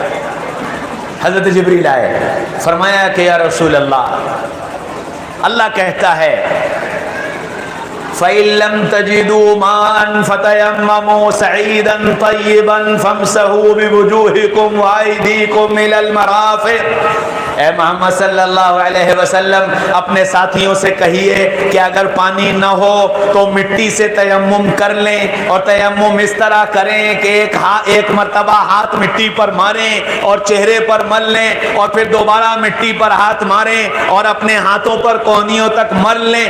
بس یہ وضو کی جگہ کافی ہو جائے گا، اور اس طرح تیمم کر کے نماز پڑھ لیں. اوہو، حضرت ابوبکر صدیق رضی اللہ عنہ خیمے سے باہر نکلے. وہ سارے جو غصے میں کھڑے تھے حضرت ابوبکر کو دیکھ کر کہنے لگے ابو بکر کیا ہوا؟ ابو بکر کیا ہوا؟ سب کی نماز چلی گئی تیری بیٹی کی وجہ سے. فرمایا سنو سنو، قرآن آ گیا کہ کیا فَإِن لَّمْ تَجِدُوا مَاءً فَتَيَمَّمُوا صَعِيدًا طَيِّبًا. قرآن کی آیت سنائی. اللہ نے ہمارے لیے مٹی کو پاک کر دیا اور یہ حکم دیا ہے کہ مٹی سے تیمم کر لو. وہ جتنے غصہ کر رہے تھے آ کر ابو بکر کی دست بوسی کرنے لگے. اللہ ابو بکر تم کو جزائے خیر دے، تمہاری وجہ سے اور تمہارے گھر والوں کی وجہ سے نہ جانے امت کو کتنی سہولتیں ملی اور کتنے انعامات ملے. اللہ تمہیں جزائے خیر دے، اللہ تمہیں جزائے خیر دے. قیامت تک کے آنے والے انسانوں کو محمد رسول اللہ صلی اللہ علیہ وسلم سکھا گئے، بتا گئے کہ اپنے گھر کی عورتوں کے ساتھ کیسی زندگی گزارنا. ہاں، یہ نبی کی سیرت ہے، یہ نبی کی زندگی ہے جو نبی میرے تمہارے لیے چھوڑ کر گئے ہیں، اور یہ کہہ کر گئے ہیں کہ اس زندگی کو اختیار کرو گے اللہ تمہیں کامیاب کر دے گا۔ ایسی زندگی سکھائی۔ میرے بھائیوں، دوستوں، عزیزوں، بزرگوں، محمد الرسول اللہ صلی اللہ علیہ وسلم نے اپنے دشمنوں کو معاف کرنا سکھایا کہ دشمنوں کو کیسے معاف کیا جاتا ہے اور ان کے ساتھ اچھا برتاؤ کیسے کیا جاتا ہے۔ ہندا جس نے جناب رسول اللہ صلی اللہ علیہ وسلم کے چچا کے کلیجے کو نکال کر اپنے ہاتھوں سے سر سے لے کر اور پیٹ تک حضرت حمزہ کے جسم کو اپنے ہاتھ سے چیرا اور آپ کا کلیجہ نکالا اور اس کلیجے کو اپنے دانتوں سے چبایا، کان کاٹے، ناک کاٹا، ہار بنایا اور گلے میں ہار ڈالا، ایسی زبردست حرکت کرنے والی ہندا جب مکہ فتح ہوا، محمد رسول اللہ صلی اللہ علیہ وسلم فاتحانہ شان کے ساتھ مکہ میں داخل ہوئے، صحابہ بیت اللہ پہنچے تو ہندا اور اس کے ساتھیوں کو فکر ہوئی کہ آج دیکھو محمد رسول اللہ کس کی گردن کہاں مارنے کا فیصلہ کرتے ہیں۔ تو ابو سفیان سے یوں کہا چلو چھپ کر سنتے ہیں کہ آج کیا کیا فیصلہ ہوتا ہے۔ آئے حرم کے اندر، ہندا بھی آئی، سننے لگے۔ اب جتنے آئے تھے وہ سب، کوئی طواف کر رہا، کوئی نماز پڑھ رہا، کوئی ملتزم سے چپٹا، کوئی حجر اسود کو بوسہ دے رہا، کوئی دعائیں کر رہا، اور ہر ایک کی زبان پر ایک جملہ، اللہم اغفر لقومی فإنہم لا یعلمون، اے اللہ میری قوم جانتی نہیں ہے، آپ اسے معاف کر دیجئے، آپ اسے معاف کر دیجئے۔ ساری رات یہ دعائیں سنی۔ جب یہ دعائیں سنی تو ہندا کا دل پلٹ گیا۔ اب اگلی صبح ہندا آئی، کہنے لگی یا رسول اللہ کیا میرے لیے بھی معافی ہے؟ کیا میرے لیے بھی معافی ہے؟ فرمایا الاسلام یہدم ما کان قبلہ۔ ہاں ہندا، اگر تو کلمہ لا الہ الا اللہ محمد الرسول اللہ کا اقرار کر لے گی تو اللہ تیرے پچھلے گناہوں کو معاف کر دے۔ ہندا نے کلمہ پڑھا، ایمان میں داخل ہو گئیں۔ ساتھ وحشی بھی آئے، وحشی نے بھی پوچھا، ان سے کو بھی یہی جواب دیا، انہوں نے بھی کلمہ پڑھا، ایمان میں داخل ہوئے۔ پھر اللہ کے رسول نے فرمایا ہندا، وحشی دیکھو اللہ نے تمہیں معاف کر دیا اور میں نے بھی تمہیں معاف کر دیا، اور کل قیامت کے میدان میں تم سے کوئی مطالبہ نہیں کروں گا اور نہ اللہ تم سے کوئی مطالبہ کرے گا، لیکن جب تم میرے سامنے آؤ گے تو مجھے اپنے چچا کی یاد آئے گی، اس لیے تم میرے اوپر اتنا احسان کرنا کہ تم میرے سامنے نہ آئے۔ ساری زندگی وحشی نبی پاک صلی اللہ علیہ وسلم کے سامنے آ کر نہیں بیٹھے۔ ہاں میرے بھائیوں، دوستوں، عزیزوں، بزرگوں، سکھا کر گئے محمد الرسول اللہ صلی اللہ علیہ وسلم کہ اپنے دشمنوں کو کیسے معاف کیا جاتا ہے۔ ایک شخص تھا، اس کا نام تھا ابی ابن سلول، اور بڑا پکا منافق تھا، اور ایسا دشمن تھا، اللہ کے نبی کا ایسا دشمن تھا کہ جب اللہ کے نبی صلی اللہ علیہ وسلم مدینہ کے لوگوں کو لے کر کے ایک محاذ پر گئے، جب وہاں سے لوٹ رہے تھے تو مدینے کے دروازے پر کھڑا ہو گیا اور یوں کہنے لگا لَيُخْرِجَنَّ الْأَعَزُّ مِنْهَا الْأَذَلَّ، ہم عزت والے ان ذلیلوں کو مدینہ سے نکال دیں گے۔ یہ بات محمد رسول اللہ کے لیے کہی، ان کے ساتھیوں کے لیے کہی۔ ایسی نفرت کرنے والا بیمار پڑ گیا۔ اس کے بیٹے حضرت عبداللہ سچے پکے ایمان والے تھے، رسول اللہ کے عاشق تھے۔ باپ بیمار پڑا اور باپ کے بیماری اتنی بڑھ گئی کہ بیٹے کو یہ لگنے لگا کہ اب باپ بچے گا نہیں، تو بیٹا دوڑا ہوا آیا رسول اللہ کی خدمت میں، یا رسول اللہ میرے باپ نے آپ کو بہت ستایا، بہت تکلیفیں دی، بڑا زبردست دشمن ہے، لیکن یا رسول اللہ آپ رحمت للعالمین ہیں، آپ رحمت للعالمین ہیں، میں ایک درخواست آپ کے پاس لایا ہوں۔ اللہ کے رسول نے پوچھا کیا بات ہے؟ یا رسول اللہ آپ ایک برتن میں سے آدھا پانی پی کر اور آدھا بچا پانی دے دیں، میں وہ پانی اپنے ابا کو پلا دوں، شاید اس بابرکت پانی کے پینے کی وجہ سے اللہ اس کے دل کی دنیا کو بدل دے اور وہ توبہ کر لے اور اللہ سے معافی مانگ لے اور اس کی آخرت سنور جائے۔ یہ میری ایک درخواست ہے۔ اللہ کے رسول نے فوراً پانی منگوایا، آدھا پانی پیا اور آدھا پانی بیٹے کو دے دیا۔ عبداللہ خوشی خوشی پانی لے کر کے گھر پہنچے اور جا کر کے کہنے لگے، ابا تمہارے تو بھاگ جاگ اٹھے، تمہاری قسمت کے دروازے کھل گئے۔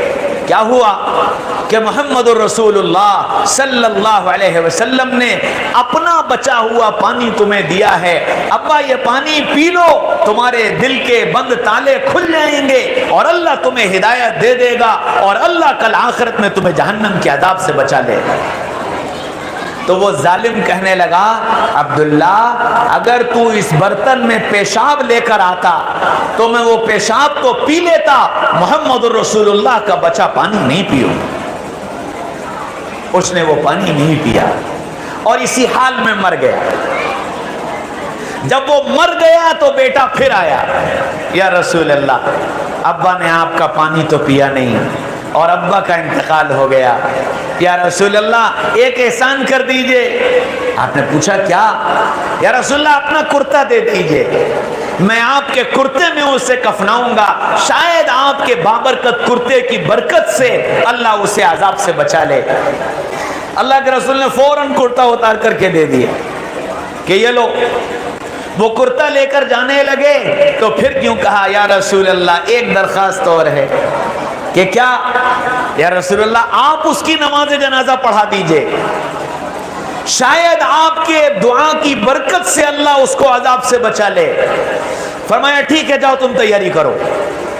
بیٹا کرتا لے کر آیا، ابا کو نہلایا، آپ کے کرتے میں کفنایا اور پھر نماز جنازہ کے لیے لے گئے۔ اللہ کے رسول تشریف لائے، راستے میں سیدنا عمر مل گئے، پوچھا یا رسول اللہ کہاں جا رہے ہیں؟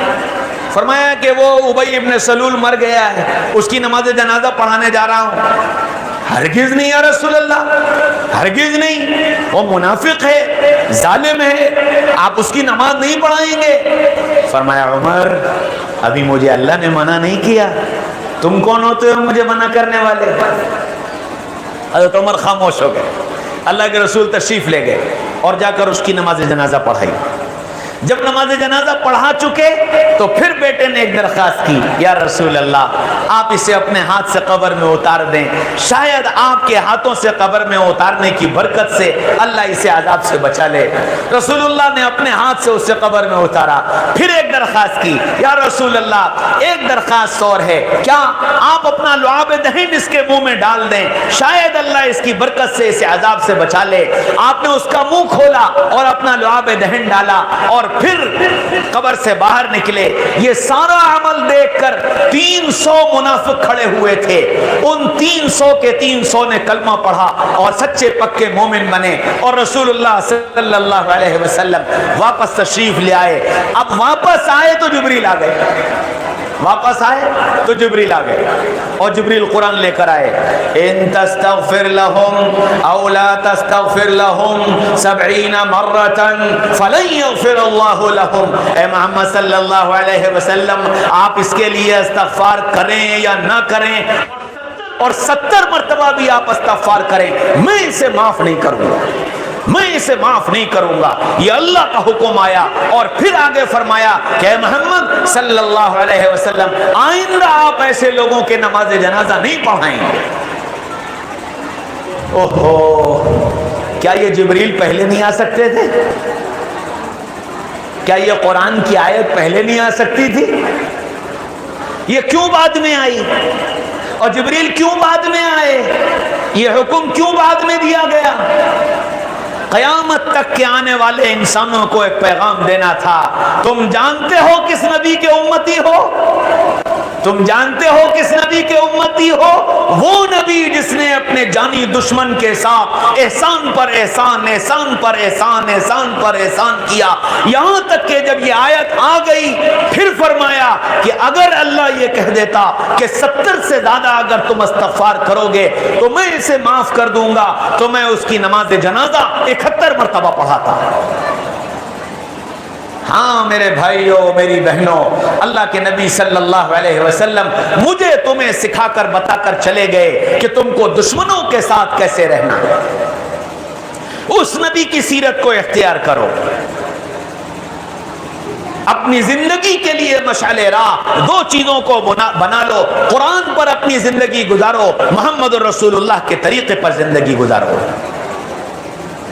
اپنی گھریلو زندگی، اپنی بازار کی زندگی، اپنی تاجرانہ زندگی، اپنی ملازمت کی زندگی، اپنی شادی سے پہلے کی زندگی اور شادی کے بعد کی زندگی، مرد اور عورت اس طریقے پر گزاریں جو محمد الرسول اللہ صلی اللہ علیہ وسلم بتا کر، سکھا کر ہمیں تمہیں تشریف لے گئے۔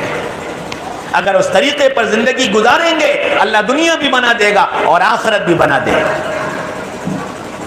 اس طریقے کو سیکھنا پڑے گا، مردوں کو بھی اور عورتوں کو بھی۔ رسول اللہ صلی اللہ علیہ وسلم نے فرمایا کہ عورتیں زیادہ تر جہنم میں جائیں گی۔ پوچھا گیا کیوں یا رسول اللہ؟ فرمایا دو وجہوں سے، ایک تو یہ ناشکری کرتی ہیں، ناشکری کرتی ہیں، اللہ کی نعمتوں کی ناشکری، اللہ نے کتنی نعمتیں دے رکھی لیکن ناشکری ہوتی، اور دوسرے اپنے شوہر کی نافرمانی کرتی۔ پھر دوسری جگہ اللہ کے نبی نے فرمایا اے عورتوں 4 کام کر لو، 4 کام کر لو، جنت کے جس دروازے سے چاہو جنت میں داخل ہو جاؤ۔ اور وہ 4 کام کیا ہیں؟ نماز کا اہتمام کر لو، نماز کا اہتمام کر لو، اللہ نے مال دیا ہے تو زکوٰۃ دے دو، رمضان کے روزے رکھ لو، نماز کا اہتمام کر لو، رمضان کے روزے رکھ لو۔ اور تیسری چیز فرمائی اپنے پردے کی، اپنی عزت کی، اپنی عصمت کی حفاظت کر لو، اور چوتھی بات اپنے شوہر کی اطاعت کر لو، جنت کے جس دروازے سے چاہو داخل ہو جاؤ۔ میری بہنوں، اللہ نے تمہاری جنت بہت آسان بنائی ہے، بہت آسان بنائی ہے۔ صرف 4 کام تمہیں کرنے ہیں، اپنی عزت کی اور اپنے پردے کی حفاظت، اپنے شوہر کی اطاعت، رمضان کے روزے اور 5 وقت کی نماز کا اہتمام۔ اور میرے بھائیوں، دوستوں، عزیزوں، بزرگوں، مجھ سے تم سے بتا گئے کہ 2 کام کر لو، 2 کام کر لو، اپنے کو گناہ سے بچا لو اور اپنے کو سنت کا پابند بنا لو۔ گناہ نہیں کریں گے اور کوئی کام سنت کے خلاف نہیں کریں گے، گناہ نہیں کریں گے اور کوئی کام سنت کے خلاف نہیں کریں گے، اس کی پابندی کر لو، اللہ جنت کے دروازے کھول دے گا، اللہ کامیابی نصیب فرما دے گا۔ اس لیے میرے بھائیوں، دوستوں، عزیزوں، بزرگوں اور میری بہنوں، یہاں سے آج یہ نیت کر کے جاؤ کہ انشاءاللہ اپنی زندگی کو قرآن اور سنت، قرآن اور محمد الرسول اللہ صلی اللہ علیہ وسلم کی زندگی، اس کو سامنے رکھ کر کے گزاریں گے۔ پھر قرآن نے ایک بات اور کہی، جی مولوی صاحب آپ نے کہا تھا، ہم نے طے بھی کیا، ارادہ بھی کیا، لیکن کیا کریں، قرآن ہم جانتے نہیں ہیں، قرآن ہم سمجھتے نہیں ہیں۔ تو قرآن نے کیا کہا؟ فَاسْأَلُوا أَهْلَ الذِّكْرِ إِن كُنتُمْ لَا تَعْلَمُونَ، اگر نہیں جانتے ہو تو جاننے والوں سے پوچھ لو۔ اللہ نے ہر دور میں قیامت تک کے لیے یہ بات طے کر دی ہے کہ تمہارے درمیان میں اللہ ایسے لوگوں کو موجود رکھے گا جو تم کو قرآن سکھائیں گے، قرآن بتائیں گے، قرآن سمجھائیں گے، محمد الرسول اللہ کی سیرت بتائیں گے، سنائیں گے، سمجھائیں گے۔ اللہ ایسے لوگ قیامت تک زندہ رکھے گا۔ ان سے پوچھ کر اپنی زندگی کو قرآن اور سنت پر لانے کی کوشش کرو۔ قرآن نے جو حلال کیا اس کو حلال جانو، قرآن نے جو حرام بتایا اس کو حرام جانو، حلال کو اختیار کرو، حرام سے اپنے کو بچا لو، اللہ دنیا بھی بنا دے گا اور آخرت بھی بنا دے گا۔ کرو گے؟ سب کرو گے انشاءاللہ؟ جتنا کر سکتے ہو اتنا شروع کر دو، جو نہیں کر پا رہے ہو اللہ سے مانگنا شروع کر دو۔ آسان سی بات۔ ایک آدمی نیت کرتا ہے کہ جی آج سے انشاءاللہ قرآن اور سنت کے مطابق زندگی گزاروں گا، یہ نیت کی اس نے۔ اب نیت کرنے کے بعد 24 گھنٹے میں ایک عمل دو عمل ایک عمل دو عمل قرآن کے مطابق سنت کے مطابق اس نے اختیار کرنا شروع کر دیے، اور اچانک اللہ کی طرف سے بلاوا آ گیا۔ اگر اس نے یہ نیت کر لی ہے کہ انشاءاللہ اب قرآن و سنت کے مطابق زندگی گزاروں گا، اللہ اسے قرآن و سنت پر عمل کرنے والا بنا کر اٹھائے گا۔ دلیل فرمایا کہ ایک آدمی حفظ شروع کرتا ہے کہ جی میں حافظ بنوں گا، قرآن یاد کرنا شروع کرتا ہے، ابھی 10 لائنیں یاد کی تھیں کہ موت آ گئی، فرمایا کل قیامت کے میدان میں یہ حافظ قرآن کھڑا ہوگا۔ تو جیسے اس کی نیت پر اللہ اسے حافظ بنا دے گا، ایسے ہی اس کی نیت پر اللہ اسے عامل بنا دے گا کہ یہ قرآن اور حدیث پر عمل کرنے والا بنا کر کھڑا کیا جائے گا۔ اس لیے نیت تو آج سب کر لو کہ انشاءاللہ قرآن اور سنت کے مطابق زندگی گزاریں گے، کرو گے انشاءاللہ، اور جتنا کر سکتے ہو آج سے شروع کر دو۔ اچھا ایک بات اور بتا دوں میں آپ کو، ہم اور آپ اپنی زندگی میں روزانہ کی زندگی میں جتنے کام کرتے ہیں، صبح اٹھے، باتھ روم گئے، وضو کیا، گھر سے نکلے، مسجد گئے، مسجد سے آئے، چائے پی، بیوی بچوں سے باتیں کی، اپنے کام پر نکلے، کام پر گئے، کام کیا، ظہر آئی، مسجد گئے، نماز پڑھ، 24 گھنٹے میں جو کچھ کام ہم کرتے ہیں اس میں بہت سارے کام ایسے ہیں، اگر میں یہ کہوں کہ 50 سے لے کر 60% کام ایسے ہیں جو ہم خود بخود سنت کے مطابق کرتے ہیں سنت کے مطابق، لیکن پتہ نہیں ہے یہ سنت ہے۔ اچھا اجر جو ملے گا وہ سنت کی نیت پر ملے گا۔ جیسے کھانا کھاتے ہیں، نارملی عام طور پر ہم لوگ ہاتھ دھو کر کھانا کھاتے ہیں، عام طور پر دسترخوان پر بیٹھ کر کھانا کھاتے ہیں، لیکن نیت نہیں ہوتی کہ یہ اللہ کے نبی کی سنت ہے اس لیے ہاتھ دھو رہا ہوں، اللہ کے نبی کی سنت ہے اس لیے دسترخوان پر بیٹھ کر کھا رہا ہوں۔ تو 50-60% تو کام ایسے ہیں جو آپ سنت کے مطابق کر رہے ہو، بس اس میں نیت کرنے کی ضرورت ہے۔ اچھا آپ پتہ کیسے چلے گا کہ یہ کام سنت کے مطابق کر رہے ہیں، سنت کے خلاف کر رہے ہیں؟ تو اس کا آسان طریقہ یہ ہے کہ ایک دن کسی عالم کے پاس چلے جاؤ اور جا کر انہیں صبح سے لے کر رات تک اپنے کیے جانے والے کام بتا دو کہ جی یہ کام میں ایسے ایسے ایسے ایسے ایسے ایسے ایسے ایسے ایسے کرتا ہوں، صبح سے لے کر رات تک۔ اب آپ اس میں مجھے یہ بتا دو کون سے کام سنت کے مطابق ہیں اور کون سے کام سنت کے خلاف ہیں۔ جو مطابق ہیں اس میں نیت کرنی ہے، جو خلاف ہیں ان کو سنت پر لانا ہے۔ کیوں بھائی؟ تو اب جو کام ہم سنت کے مطابق کر رہے ہیں صرف نیت ہی کرنی ہے تو یہ تو بہت آسان ہے۔ کیوں بھائی؟ اس میں تو کچھ کرنا ہی نہیں ہے، خالی نیت کرنی ہے، تو آدھی زندگی تو سنت پر آ گئی۔ ہے آسان کی نہیں؟ تو اتنی نیت کر کے جاؤ۔ مرد علماء سے پوچھیں، عورتیں اپنے مردوں سے کہیں کہ علماء سے پوچھ کر کے آؤ، ہم زندگی ایسے گزارتے ہیں، ان کو جا کر بتاؤ اور ان سے پوچھو کہ ہم کیا اور صحیح کریں اور کیا اس میں غلط ہے، کیا اس میں صحیح ہے۔ عورتیں مردوں کو بھیجیں اور مرد علماء کے پاس پوچھ کر اپنی عورتوں کو بتائیں، انشاءاللہ سنت پر زندگی لانا بہت آسان ہو جائے۔ کرو گے انشاءاللہ؟ اچھا دوسرا کام گناہ نہ ہو، گناہ نہ ہو۔ لگتا یہ ہے کہ بڑا ٹیڑھا کام ہے، یہ کام بڑا ٹیڑھا ہے کہ گناہ نہ ہو۔ ٹیڑھا نہیں ہے، بہت آسان، بہت آسان۔ دیکھو ہمارے ساتھ نفس، ہمارے ساتھ شیطان، ہمارے ساتھ غفلت، ہمارے ساتھ ماحول، ہمارے ساتھ یار دوست، یہ سب غلط کام کروانے پر آمادہ ہیں، سب غلط کام کروانے پر آمادہ ہیں۔ کیا کرو؟ یوں فرمایا کہ جب گھر سے نکلو تو یہ دعا کرو، اے اللہ میں گناہوں سے بچنا چاہتا ہوں، آپ مجھے بچا لیجئے، میں گناہوں سے بچنا چاہتا ہوں، آپ مجھے بچا لیجئے۔ یہ اللہ سے دعا کر کے نکلو اور دن بھر میں اس دعا کو 4 6 8 10 بار دہرا لیا کرو، یا اللہ میں گناہ سے بچنا چاہتا ہوں، آپ مجھے بچا لیجئے۔ انشاءاللہ اللہ تمہاری حفاظت کر لے گا۔ اچھا پھر بھی گناہ ہو گیا تو کیا کرو؟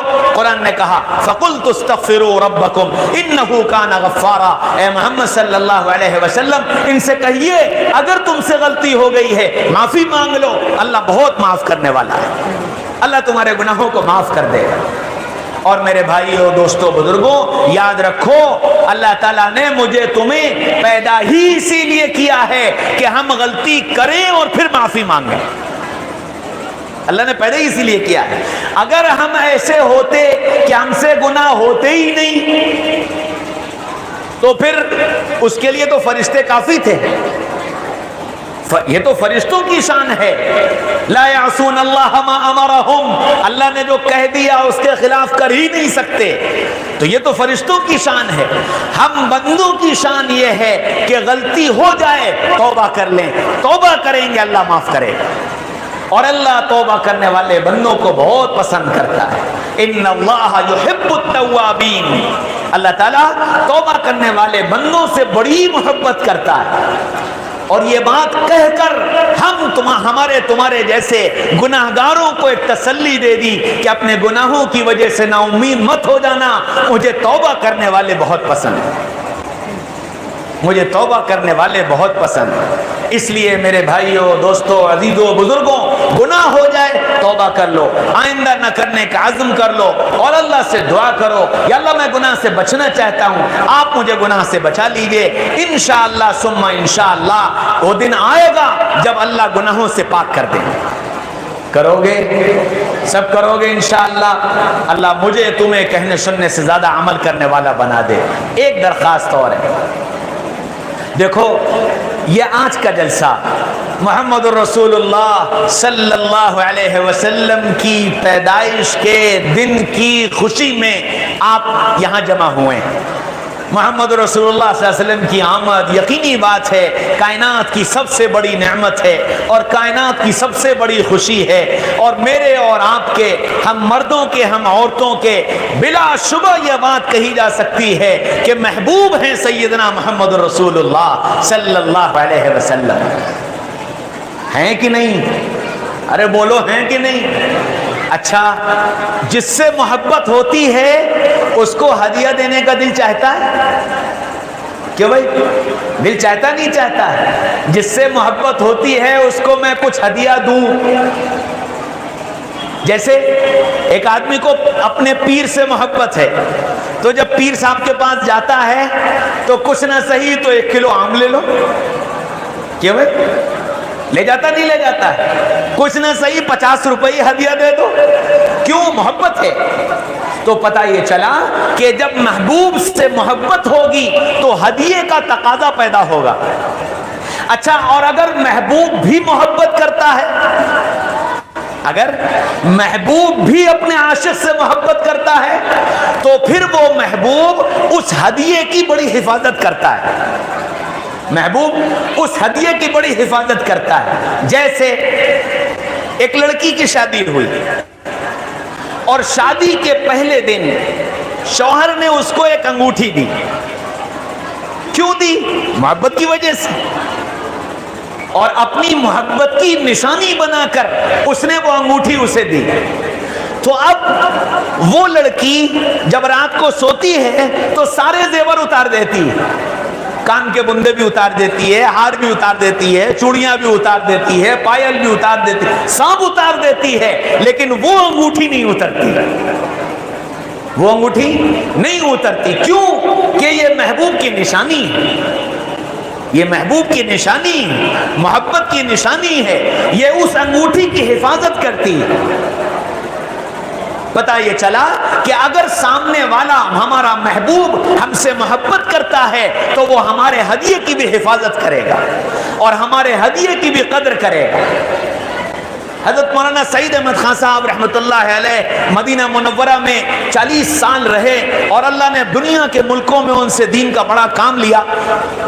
ایک مرتبہ میں ان کے ساتھ سفر میں تھا تو جلال آباد تھانہ بھون کے پاس ایک جگہ ہے، وہاں ایک اور بڑے بزرگ تھے حضرت مولانا مسیح اللہ خان صاحب رحمۃ اللہ علیہ۔ حضرت مولانا سعید احمد خان صاحب مولانا مسیح اللہ خان صاحب کے پاس ملاقات کرنے گئے، اور مولانا مسیح اللہ خان صاحب نے ملاقات کے بعد یوں کہا، حضرت میں ہمیشہ آپ کی خدمت میں ہدیہ پیش کیا کرتا ہوں، اگر اجازت ہو تو میں آپ کی خدمت میں ہدیہ پیش کر دوں؟ حضرت مولانا سعید احمد خان صاحب نے فرمایا، حضرت ضرور، میں آپ کے ہدیے کا منتظر ہوں۔ حضرت مولانا مسیح اللہ خان صاحب نے 400 روپے نکالے اور نکال کر مولانا کی خدمت میں یوں کر کے پیش کیے، اور مولانا نے وہ روپے لیے اور ان کو اپنے ماتھے سے لگایا، فرمایا جزاک اللہ، اللہ آپ کو جزائے خیر دے۔ پھر اس کے بعد جب وہاں سے چلے اور گاڑی میں بیٹھے تو ہم 4 لوگ تھے، مولانا کا خادم میں اور گاڑی کا ایک ڈرائیور اور ایک ساتھی اور۔ مولانا نے وہ 400 روپے نکالے، فرمایا بھائی الہدایہ مشترکہ، ہدیہ مشترک ہوتا ہے۔ مولانا حضرت نے 400 روپے دیے، ہم 4 لوگ ہیں، چاروں لوگ 100 روپے لے لو، سب کے پاس حضرت کی برکت پہنچ جائے۔ تو پتہ یہ چلا کہ جب محبت ہوتی ہے تو ہدیہ دینے کا بھی دل چاہتا ہے، اور جب سامنے والے کے دل میں محبت ہوتی ہے تو وہ ہدیے کی قدر کرتا ہے۔ ارے ہوتا ہے نہیں ہوتا؟ میں اتنی ہندی کی چندی اس لیے کر رہا ہوں کہ آگے جو بات مجھے کہنی ہے اسے آپ دل سے قبول کر لو۔ یہ بات ہوتی ہے کہ نہیں ہوتی؟ اب ہوتی ہے تو یہ آپ پہلے دعویٰ کر چکے ہو کہ ہم رسول اللہ صلی اللہ علیہ وسلم کو اپنا محبوب جانتے بھی ہیں، مانتے بھی ہیں۔ مانتے ہو نہیں مانتے؟ تو اب ہدیہ دینے کا دل چاہتا ہے کہ نہیں چاہتا؟ تو اب یہ نیت کرو کہ نبی کی خدمت میں ہدیہ پیش کریں گے۔ کرو گے؟ سب کرو گے؟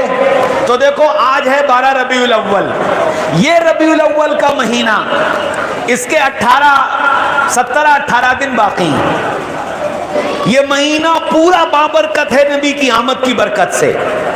تو یہ جو 17-18 دن باقی ہیں، اتنی نیت کر لو مرد بھی اور عورتیں بھی کہ انشاءاللہ روزانہ 500 مرتبہ نبی کی خدمت میں درود کا ہدیہ بھیجیں گے۔ بھیجو گے؟